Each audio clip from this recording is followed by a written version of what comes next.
আমাদের সব সোশ্যাল মিডিয়ার টিম যারা যারা রিল বানাচ্ছেন, রিল করছেন, খুব নজর রাখছে।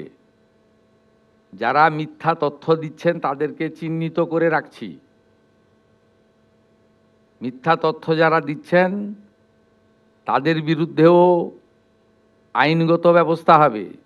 জনগণকে বিভ্রান্ত করার কোনো কারণ নেই। মহিলারা পশ্চিমবঙ্গে যেহেতু কাজ নেই, অর্থ নেই, বাড়িতে পরিযায়ী শ্রমিক, এবং এই অর্থটা মোটামুটি একটা কোনো কাজ না করেই একটা অর্থ বিজেপি এটা দিবে বলেছে, জনগণ এটা স্বীকার করেছে, বিজেপি এটা দেবে। আমি তো কমিটেড, আমি চিফ মিনিস্টার, পাওয়ার যোগ্য লোকরা নিশ্চয়ই পাবেন। কিন্তু আমি দেখছি রিলগুলোকে পোস্ট যারা করছেন তারা কেউ বিজেপিকে ভোট দেননি। আমি বিখ্যাত করব, দুটো নাম বলে দেবো। আমি পাই নূর আলম, আপনি ভোট দেননি বিজেপিকে, আমি জানি আপনি কোনোদিন বিজেপিকে ভোট দেবেন না। মেহবুব, আপনি মেয়েদের কাছ থেকে ভিডিও করাচ্ছেন, করে পোস্ট করে রিল করছেন, আপনি ভাবছেন এতে কিছু হবে না।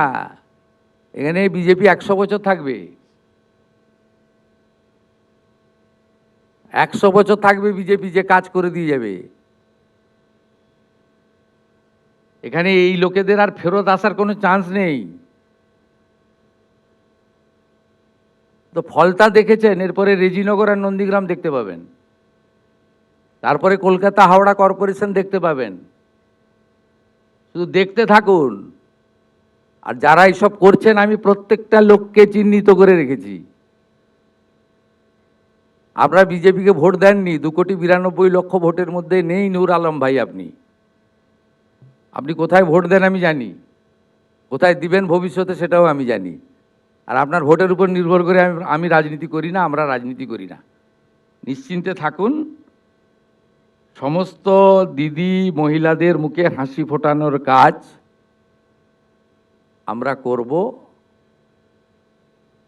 বারুইপুরে দেখেছেন,